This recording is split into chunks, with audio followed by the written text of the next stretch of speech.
Gue Gen Z. Banyak yang bilang kalau generasi gue itu generasi yang pemalas, gak sabaran, gak bisa diandelin, sedikit-sedikit self-reward, sampai gak bisa nabung untuk beli rumah. Lagian, in this economy, generasi gue emang masih bisa ya beli rumah sendiri. Nah, untuk masalah yang satu ini, gue punya usulan solusi menarik. Yang gue rasa banyak orang bakalan setuju sama gue. Hai, gue Nitya. Selamat datang di Volix Monolog. Di sini, kita bakal bahas topik-topik seru dari sosial, politik, dan ekonomi. Ikutin terus ya, supaya lo nggak FOMO. Udah pada denger berita tentang ibu kota negara yang bakal dipindahin ke Kalimantan Timur kan? Nah, perpindahan IKN ini menghadirkan fenomena menarik di mana gedung-gedung pemerintahan di Jakarta bakalan kosong. Iyalah, kan rencananya pejabat dan ASN bakalan pindah ke IKN. Jadi pindah kan ya? Pembangunan infrastrukturnya udah siap. Anyways, gimana nih? Masa iya gedung-gedung kosong di Jakarta itu cuma jadi pajangan doang? Bisa nggak sih kalau gedungnya itu kita ubah jadi rumah buat Gen Z yang pengen punya hunian sendiri? Ya, daripada kita-kita yang Gen Z ini harus pusing sama DP rumah, cicilan KPR, atau potongan tapera dari gaji yang cuma numpang lewat doang. Apa nggak lebih baik kalau kita konversi gedung jadi hunian? Gimana tuh kira-kira? Yuk kita coba bayangin dulu. Sebagai ibu kota, tentunya DKI Jakarta memiliki banyak fasilitas gedung kementerian dan lembaga. Bayangin aja, Indonesia itu punya 34 kementerian, mulai dari Kemendikbud, Kominfo, Polhukam, Pertahanan, Agama, dan masih banyak lagi. Terus juga ada 30 lembaga pemerintahan non-kementerian, misalnya Badan Kepegawaian Negara atau BKN, sama Badan Perencanaan dan Pembangunan Nasional atau Bappenas.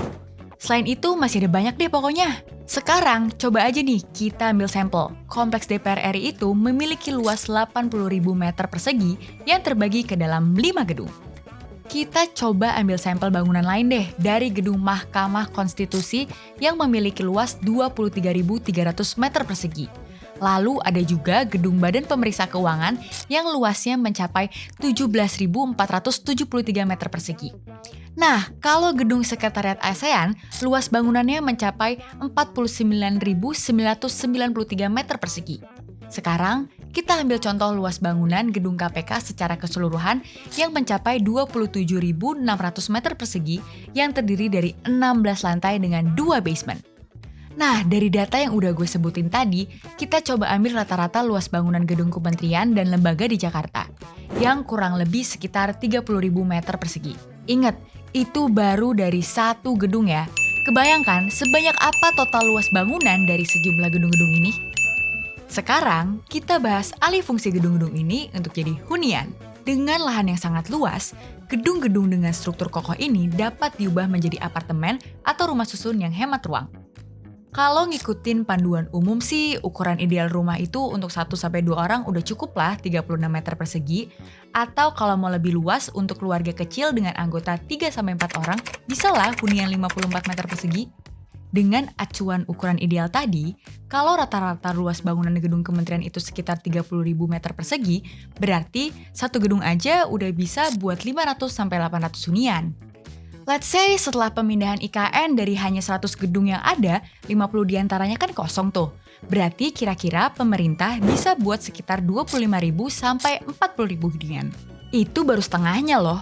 Apalagi kalau seiring berjalannya waktu, pemindahan IKN telah selesai, berarti bisa sampai 80.000 hunian yang tersedia jika gedung-gedung ini dikonversi. Ya, kalau nggak kebayang, 80.000 hunian itu kurang lebih setara dengan 2 kali jumlah rumah di BSD City. Ngayal enak banget ya. Kebayang nggak sih, kalau Jakarta sebagai kota metropolitan, setelah melepas statusnya sebagai ibu kota Indonesia ini, bisa jadi kota yang ramah hunian untuk masyarakat yang tinggal di dalamnya. Bayangin nih, bukan cuma masalah perumahan teratasi, tapi revitalisasi gedung-gedung ini pun dapat menghidupkan kembali kawasan di sekitarnya. Kalau masalah skema pembiayaannya sih bisa aja pakai subsidi pemerintah, KPR dengan suku bunga rendah, dan skema sewa beli. Possible nggak ya? Kan enak tuh, dari rakyat, oleh rakyat, dan untuk rakyatnya jadi berasa banget. Seperti yang kita semua ketahui, kalau lokasi dari gedung-gedung ini sangatlah strategis dan prestisius.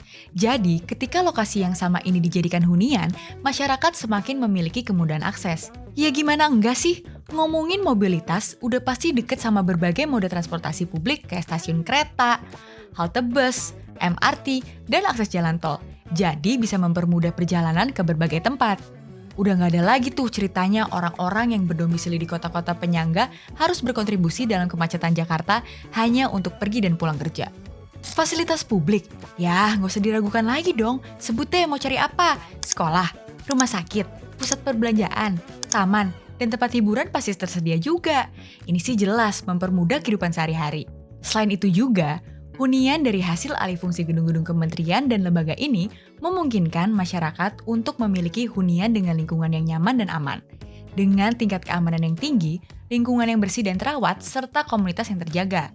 Belum lagi fasilitas modern yang bisa mendukung gaya hidup seperti akses internet yang juga pasti lebih cepat. Citra dan status sosial juga ikut meningkat jadinya. So guys, menurut kalian gimana nih? Apakah merubah gedung-gedung kementerian dan lembaga jadi sebuah hunian ini jadi solusi yang tepat untuk permasalahan hunian bagi para Gen Z? Komen di bawah ya. Jangan lupa like, subscribe, dan share video ini. Sampai ketemu di episode FOMO selanjutnya.